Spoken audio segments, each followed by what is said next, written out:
Welcome back, everyone, to yet another fantastic interview here on the Loudini Rock and Roll Circus interview series. Today I am talking with, actually I've got an entire band on the phone. So this is the first. This is March to May, Darren Gaiez and Beth Wishy. They first met in 2012, and by March of 2013, this folk indie Americana duo had co-written their first two songs. By April, had their first paid gig under their belts, and then by May, well, there you are. That's how the name comes about. Okay, they had shows booked, several months going down the road from there. But before settling in Seattle, Washington, where the act is now based, both Darren and Beth had traversed the Western Hemisphere separately. Darren migrated from northern Appalachians to his birth state of Montana before heading on a South American adventure across the Andes mountain range, eventually falling in love with Seattle in the Pacific Northwest. The daughter of a U.S. Foreign Service officer, Beth also spent time in the Andes as well as a host of states on both coasts before moving to Seattle, just blocks from where her beloved Celtic harp had been created years before. The duo has strong comparisons to acts like the Civil War's Damien Rice, the Swell Season, Robert Plant, and Alison Krauss. The Water's Edge is their debut record from March to May, and it came out on April 25th of this year, 2015, and it features the #1 Y'all Wire video single, Embers. For more information, you can visit marchtomay.com. Welcome, Darren and Beth. Thanks so much for having us on the air. Okay. All right. So there was a little, in the introduction, you talked a little bit about you guys coming together back in December of 2012. Can you, I guess, Beth, why don't we start with you, and why don't you kind of give your perspective on how you guys got together, and Darren, you can kind of jump in with her. Sure. So how we met is kind of an interesting story, because neither of us were looking for musical partners at the time. I was moving to Seattle from Washington, D.C., and I was actually looking for a place to live, and I ended up moving in to the same house that Darren was living in as his housemate. And it's pretty funny because he had said in his Craigslist posting that he was one of the housemates and he played music, blah, blah, blah. And I remember having this thought of like, oh gosh, I play music too. I don't want to say anything because it's either going to be really weird or I'm going to have to join the band. And both of these options sounded nothing.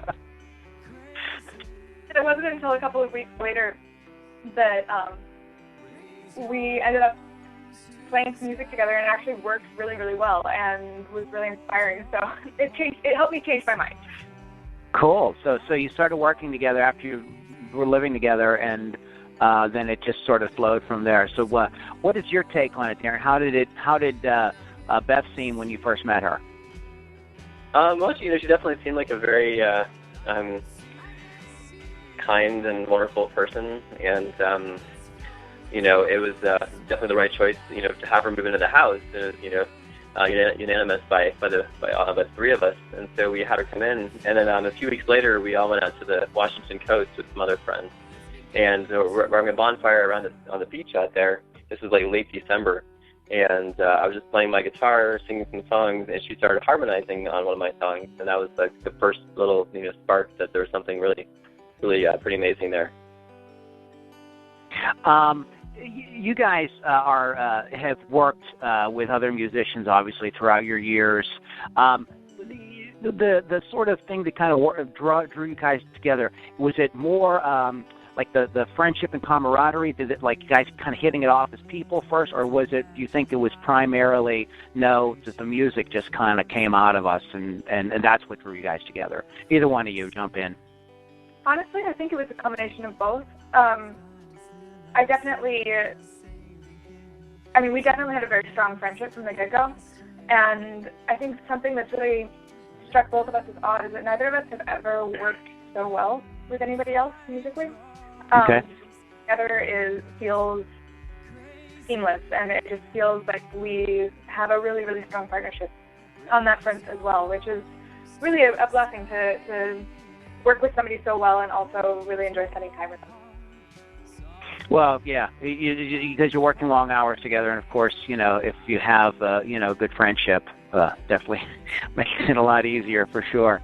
Now let's talk about your lives a little bit separately before you guys got together, because Darren, you have a very sort of interesting background. You were sort of like wandering around for a long time. Were you just trying to find yourself? Were you writing music? What were you doing? Kind of both. I just left a relationship when I went down in South America, and just kind of needed, just to kind of go out and explore the world a little bit more. I had gone in some other, kind of around the world adventures even prior to that, and since then as well. But that one seems a bit more on the epic side. I was planning to be gone for up to a year with an open-ended ticket, and pretty much all I knew was I was going to fly into Chile and fly out of Chile a year later, and that's about it. So a lot of it was just kind of exploring and a lot of hiking and backpacking, and I also have a background in photography, so I was doing a bit of that. And then when I came back, I actually got this job photographing doctors, and I traveled around the U.S. for another year after that. So by the time the 2 years were up, I was ready to kind of settle down again. Very my story. Well, so how did this experience? You went to the Andes. I'm assuming you visited. You saw your share, like the sort of these like epic places down there that a lot of people talk about how that can really open them up spiritually. I mean, were you on a sort of spiritual sort of quest, or did it work out that way? I think I wanted being a part of it. Because there's definitely some amazingly beautiful places down there that are really kind of awe-inspiring. It's also where I first started teaching myself guitar. I was on this little small farm in southern Chile, and borrowed the guitar from the owner and just started kind of playing around and starting, basically to write my first songs there. And so by the time I came back from that trip, I had a couple songs written. Oh, so this is where you learned music. It's where I learned guitar. Actually, I grew up playing classical piano. Oh, okay. Yep. Oh, okay. So this is where you. Okay. So all right. Because that's I didn't realize that. So so this is what kind of brought you into then this sort of like idea of songwriting and everything, was this experience that you had where you learned the guitar and everything, correct?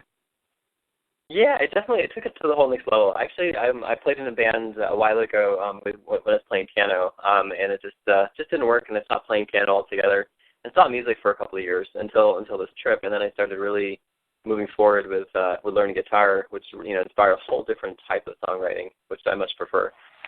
Okay, Beth, I wanted to ask you, tell us about the Celtic harp. What is that? Explain that to us. Absolutely. So most people are probably familiar with the kind of harp that you see in an orchestra, the really tall one. And a Celtic harp is very much like that, but it's a little bit smaller. Instead of being taller than a person, it's about shoulder height. For me, I'm 5'8", so not extraordinarily tall. And the difference between an orchestral harp and the Celtic harp is actually in the tuning and the number of strings. So it has a few less strings, and the tuning happens through levers instead of pedals, like a pedal harp that you see in an orchestra. And they're also called folk harps. And I was really drawn to the sound when I was a teenager. I had been a competitive gymnast for a long time and hadn't been able to continue with that after having a string of injuries. And when I left gymnastics, all of a sudden I had all this time, and I'd always been really drawn to music and very, very musical as a kid. And so I started playing the harp and never really looked back. Well, you did leave music behind for a little while. So tell me about that. What precipitated that? Was it just a move from one side of the country to the other, or was there other reasons? It was mostly the move, to be honest. I was still singing while I had left my harp behind, but I was in university and then shortly afterwards, and I was moving pretty regularly, and just with the harp, it would have been very, very difficult to move the harp with me every time I moved. Yeah, it's right. So Darren has it a little easier with the guitar. I will give him that. He does. Every time we tour, I curse the fact that I don't play like the piccolo or something. So in terms of music, now you guys are. This is a very original act with the instrumentation, obviously, and it doesn't really sound like what you typically just hear on the radio. Now, we talked a little bit about some artists your bio compares you to, but do you guys have influences, or are there people you go like, wow, that really kind of inspires me, and I'm thinking about that as I'm writing, or either one of you if you want to start. Yeah, definitely so. I think it's funny. I think because I grew up playing classical piano, one of my favorite artists actually has always been, or for a long time, has been Tori Amos. She's an amazing pianist, and I don't think that really influences my guitar. But it definitely has been one of my strongest musical influences. Besides that, there's a lot of other folks out there that I love. I liked Sarah McLachlan for a while. I still do. Definitely like the Swell Season and the Civil Wars. I really love, that kind of rich vocal duo. So quite a bit. But I feel like when we're writing music, it's really our own creation. I don't think of any other musician when we're writing. Yeah, I don't think so. I'm not sure. I know that other musicians are definitely part of the sort of musical backdrop that helps us think about music the way that we do. But I would actually say our songs are more directly inspired by books we've read and places we've been than by other artists specifically. A lot of life experience in there. Now, how does writing happen together with you guys? Yeah, definitely so. It's basically, I don't know if it's formulaic at this point, but from the beginning and even now, how it starts typically is with a chord progression on either guitar or harp, and then the other one kind of starts chiming in and playing, and we start and kind of jamming a little bit, and then we add on some kind of vocal melody, and usually we just make up words initially as we're kind of singing the melody, and we almost create the whole structure of the song, from verse to chorus with these melodic and harmonic vocal parts, and then finally the lyrics come last, and we set the lyrics to the feeling of the song. Okay. You want to add anything to that, Beth? No, I think you've got it pretty well. Okay. All right. Okay. So you guys talked about, we mentioned briefly touring and stuff. So are you guys touring? What's going on? Where can we go see you guys? We are. So we've got a couple of shows in Seattle coming up in September, and actually today we're playing at the Seattle Acoustic Festival. But afterwards, we are taking a little bit of a break for late September so that we can pursue another project, which we'll talk about a little bit. And then in October, we're going to be going on a tour on the East Coast. So So you've caught my attention. What is this other project you're pursuing? It's kind of an interesting project. It grew out of a conversation that we had months ago with a choreographer about setting some choreography to some of our music, and has grown into a video project that we're actually going to be launching a Kickstarter to help fund soon, but it's going to be an incredible project with dance, and part of it's going to be filmed on a historic steamship going through the Puget Sound, a major waterway in Seattle, and with underwater filming as well. So it's actually gotten quite exciting. So much of our September is going to be spent filming this and working on that. I just want to, okay, that sounds very, very cool. And speaking of video, and this reminded me of this, I just want to tell the audience, if we want to go to marchtomay.com and watch the video to Embers. It's very beautifully shot video. Can you guys tell me about choosing the site of Orca Island, and talk a little bit about the shoot and how that all happened? Why don't you start, Darren? Yeah, for the video Embers, the song itself was, actually pretty much our first song that we co-wrote together. And we went on the songwriting retreat literally about 3 months after we met each other, and we went up to Orcas Island and stayed in this beautiful little cabin up there on the water. And we actually got 2 songs out of that retreat. One of those was Embers. So it made a lot of sense for us to go back to the island, which has since become one of our most favorite places, period, to go. And we've been up there multiple times songwriting again. And so it just made a lot of sense to go up there and film the video. The song was inspired from that landscape, and it was just a really beautiful place. It seemed very fitting, and it was a funny story because we ended up shooting the video over 2 days in mid-December, and had no idea whether we were going to have good weather or be able to shoot at all. So it was really this leap of faith for us. It was our very first music video. But the weather held, and it just seemed like everything kind of happened as it needed to. Well, it's gorgeous. It's absolutely beautiful, and it fits perfectly with the song. You couldn't have picked I don't think you could have picked anything better location for shooting that. But you mentioned something that I would like to talk about. You said Songwriting Retreat. Was this like an organized thing, or was this just the two of you getting a cabin? Like, what is a Songwriting Retreat? Absolutely so. Yeah, it was definitely something that we decided to do with intention. The first one to see if how well we could write music together, and it's now turned into a regular almost like once every month or two kind of thing where we go away and find some little small cabin, somewhere around Washington State typically, and we go away for the weekend and just focus on songwriting. Yeah, it really does become sort of the little oasis in the rest of our life where we can focus exclusively on music. We're not very public usually about where we're going and how long we'll be gone. We just sort of closet ourselves away and see what kind of music comes out of it. Oh, very interesting. Now, what are you guys? What is your sort of goals? I mean, where are you guys going in terms of the future with March to May? Because this is a really unique sounding act. The music is very haunting, very, very beautiful. I mean, where do you guys see yourselves fitting into the ever-changing musical landscape that we have here?